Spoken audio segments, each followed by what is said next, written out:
Tapi kalau hutan awak jago, matu ayah tapi kalau hutan awak jago, ayah matu tapi terakhirnya besok. Di kaki bukit yang hijau dan subur, terletak sebuah nagari yang menunjukkan bagaimana manusia dan alam hidup berdampingan dengan harmonis. Inilah nagari Pasialawe, sebuah nagari di Kabupaten Agam, Sumatera Barat. Nagari Pasialawe ini berada satu dari 5 nagari yang ada Kecamatan Pelupuh, Kabupaten Agam. Luas wilayah kami saat ini 8.700 hektar, terdiri dari 10 jorong, dengan penduduk hari ini lebih kurang 6.000 jiwa. Tentunya masyarakat kita hari ini adalah bermata pencarian pertanian. Masyarakat Nagari Pasialawe sadar betapa pentingnya hutan bagi kehidupan mereka. Mereka meyakini bahwa hutan adalah sumber kehidupan dan berkomitmen untuk menjaga hutan yang juga merupakan warisan yang harus dilestarikan untuk generasi mendatang.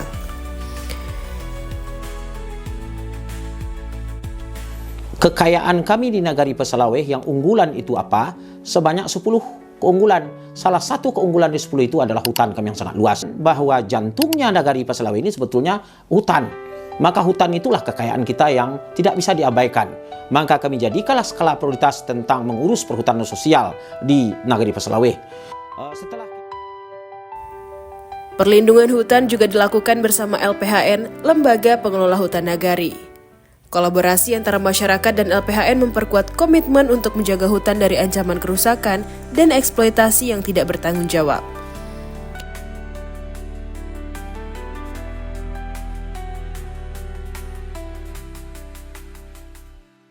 Latar belakang terbentuknya LPHN pertama sekali dulu kan terutama wilayah jalur Sungai Guntuang dulu kan illegal logging kan nggak meningkat. Setelah digagas caranya supaya hutan-hutan aman, bentuklah semacam lembaga pengelola hutan nagari namanya LPHN. Waktu itu menangawak saja LPHN ado terbentuk di Pasialawe. Ya, logi otomatis mati bu, nak do berjalan sampai kini lah. Salah satu syarat waktu itu batas wilayah Nagari Pasialawe. Nah, jadi di dapatlah pendampingan dari KKI Warsi, ya dibuatlah pengukuran keliling.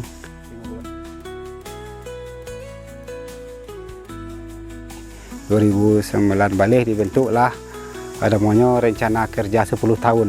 Yang didominankan pertama hasil hutan bukan kayu bu, rotan manau. Itu penanaman hutanan kritis.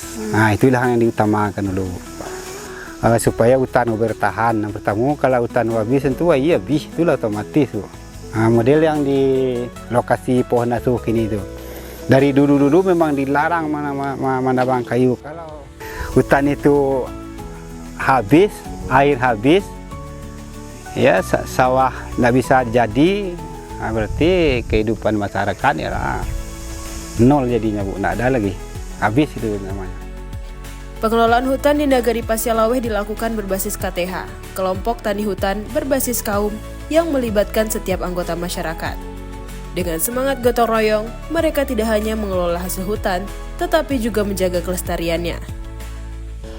Salah satu kekuatan kami atau keunggulan kami di Nagari Pasialawe selain hutan adalah kuatnya adat masyarakat adat kami, adat istiadat. Maka ketika itulah kami musyawarah nagari, pengelolaan hutan khusus Nagari Pasialawe berbasis kaum. Maka ada satu aturan mengatakan di bawah lembaga pengelola hutan desa atau nagari itu ada namanya KTH. Kalau kelompok KTH yang terbentuk itu sebanyak 61, 15 orang per KTH. Setiap keputusan yang diambil melibatkan partisipasi aktif dari kaum, perempuan, dan pemuda yang memiliki peran penting dalam keberhasilan pengelolaan hutan ini. Peran perempuan di sini sangat signifikan. Mereka turut serta dalam proses perencanaan dan pengelolaan sumber daya alam yang ada. Dalam setiap kegiatan, mereka tak hanya menjadi penggerak, tetapi juga menjaga tradisi dan warisan alam yang tak ternilai harganya. Kami di KTH Ayah Papindah. Kami kan semua di bawah pimpinan kepala kaum. Kami di sini diusulkan menggarap kebun kopi. Menggarap lahan berbasis kaum, kami mengerjakan lahan itu secara bergoro dalam satu kaum. Cuma kami kan kalau di Minang kan lahan itu masuk perempuan. Nah, cuman suami-suami mando-mando kan ikut membantu juga. Harapan kami sebagai perempuan, pengharapan lahan ini supaya berkembang untuk masa depannya, untuk anak-anak yang masa yang akan datang, untuk melanjutkan apa yang diusahakan oleh kaum sebelumnya gitu. Jadi akhirnya perhutanan sosial itu membawa berkah. Jadi apa KTH berbasis kaum? Itulah tujuannya adalah satu, pemberdayaan hutan kita yang ada baik di dalam maupun di luar kawasan hutan. Yang kedua, menangani konflik dengan cara pemberdayaan masyarakat lokal dengan peran Mama. Sedangkan yang ketiga, bagaimana ekonomi masyarakat bisa bertambah, perputaran uang ke hutan ada di sini sehingga pendapatan keluarga meningkat. Itu adalah aspek ekonomi rakyat. Sangat beruntung ketika kita mengangkat terkait dengan program perhutanan sosial seperti itu. Dengan prinsip berbasis kaum, masyarakat Nagari Pasialaweh secara bersama-sama menjaga kelestarian hutan. Penanaman pohon dilakukan secara terencana dan terstruktur, menjaga keseimbangan ekosistem yang telah lama terjaga. Ini adalah langkah konkret yang menunjukkan bahwa kita semua bisa menjaga bumi dengan cara yang bijaksana dan berkelanjutan. Bersama, kita bisa menjaga alam, menjaga masa depan.